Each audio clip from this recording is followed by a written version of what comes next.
Hi, I'm Dan Bennett, and this is my paper with Fong Fong and Elisa Meckler, Autonomous Regulation of Social Media Use, Implications for Self-Control, Well-Being and UX. As concerns grow about how digital technologies affect our attention and well-being, a range of design solutions have been proposed. These include blocking apps, tools to promote more reflective engagement, and fundamental redesigns of the social media interface. However, there is uncertainty about what strategies really help, and growing evidence that different things may help different users.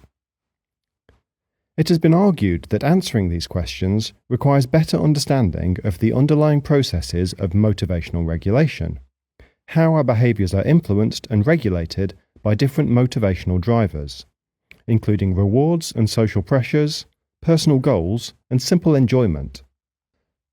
While it has been argued that supporting good motivational regulation can drive meaningful engagement and personal well-being, we currently lack evidence to evaluate this proposal.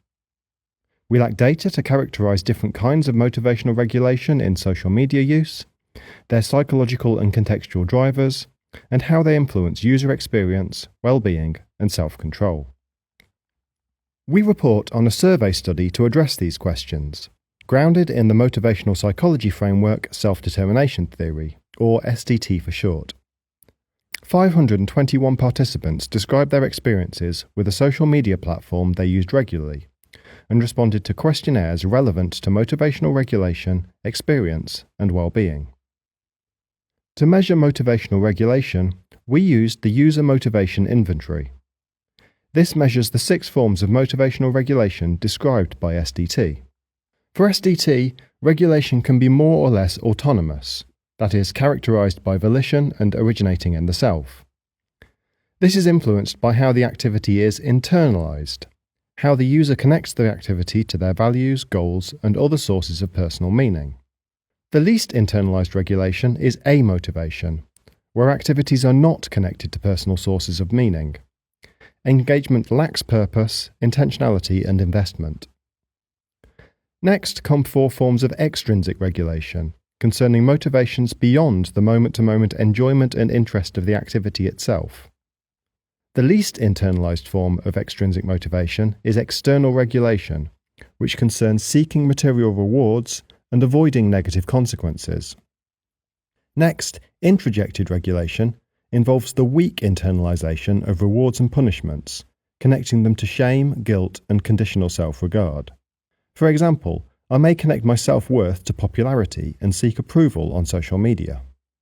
By contrast, identified regulation is more strongly internalized and autonomous. I connect the outcomes of the activity to my goals, like finding information or keeping in touch with friends. The most internalized form of motivation is integrated regulation. Now the activity is strongly integrated with myself and coherent with my values. Perhaps I identify with an online community or with the platform's owner. The final regulation is intrinsic regulation, motivation related to the immediate experience of interest and enjoyment. This does not rely on internalization. It is expected to arise from how moment-to-moment engagement in the activity satisfies 3 basic psychological needs for autonomy, relatedness, and competence. Though in recent research, we have argued that intrinsic motivation may also be driven by less inherently healthy factors. Since each of these regulations makes a qualitatively different contribution, prior research has addressed overall profiles of motivation rather than individual constructs. In this work, we sought to understand the role of such motivational profiles in the outcomes of social media use. To identify these profiles, we used latent profile analysis, a statistical modelling approach that identifies subgroups that share similar profiles across a set of measures. We applied this to the scores for the 6 regulations, as measured by the User Motivation Inventory. We related these profiles to a range of psychometric measures related to experience, behaviour, and well-being. First, we measured how social media use satisfied basic psychological needs, an established measure of positive user experience. We also measured need satisfaction in life, a marker of psychological well-being. We used the Social Media Disorder Scale to capture negative outcomes of social media use, such as difficulty in reducing social media use, neglect of other activities, and conflict with others.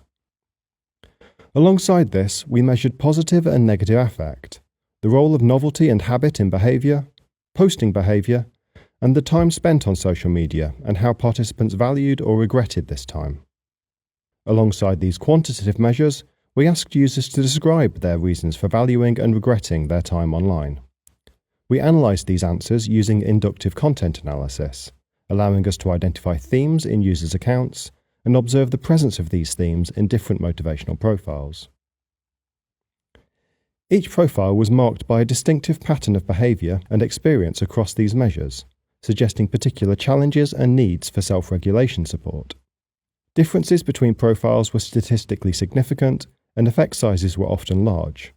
Notably, however, the amount of time users spent online did not differ strongly between motivational profiles. The first profile displayed a mixture of amotivation, i.e. low intentionality, and intrinsic motivation, i.e. a sense of immediate gratification. While amotivation and intrinsic motivation are considered incompatible in SDT, we have observed this combination in 2 recent studies, calling it hedonic amotivation. These users reported the lowest levels of positive affect and need satisfaction. They often described their social media use as lacking meaning, and described compulsive engagement more often than users in other profiles. However, counter to expectations in prior work, this low intentionality engagement was not associated with especially high scores for social media disorder. The second group displayed relatively high amotivation and high external regulation, related to external pressures and rewards.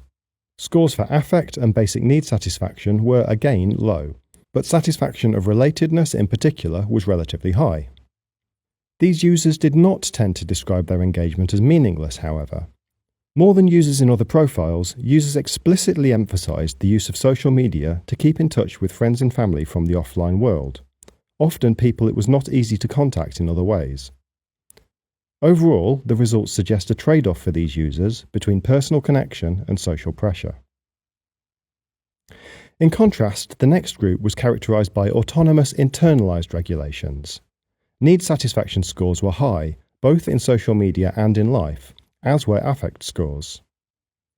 For these users, social media served personal hobbies and interests and provided opportunities to connect with like-minded people, emphasizing friends and communities they found online more than offline connections.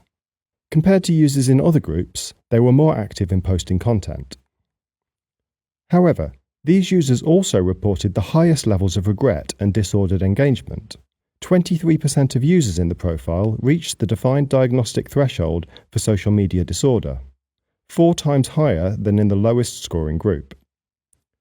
These results suggest that strongly connecting social media use to personal meaning may mean better user experience, but perhaps not better self-regulation.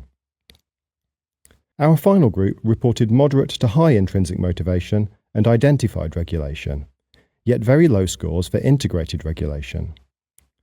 This suggests they enjoyed their social media use and recognized its benefits for them without investing strongly in its personal meaning. User experience scores, need satisfaction and affect, were markedly lower than in the previous group, yet scores for social media disorder, habit and regret were far lower than in any other profile. In terms of self-control, this suggests a kind of Goldilocks effect for motivational internalization. Both low intentionality engagement and strong personal investment seem associated with self-regulation issues, while intentional yet detached use seems to put the user in control. These results also point to a possible tension between self-regulation and positive UX. This short talk has covered only a slice of our results and discussion. In the paper, we draw out a range of implications and questions for future work. We question whether intrinsic motivation is always inherently positive, and whether it may in some cases contribute to poor self-regulation. We propose design principles for supporting users with different motivational profiles, and discuss prospects for better targeting that support. Finally, we call for more nuance in discussions of user autonomy, looking beyond the immediate experience of autonomy and considering how behaviour is regulated. For more details, see our 2 papers on motivational regulation at this year's CHI. We look forward to your questions and feedback.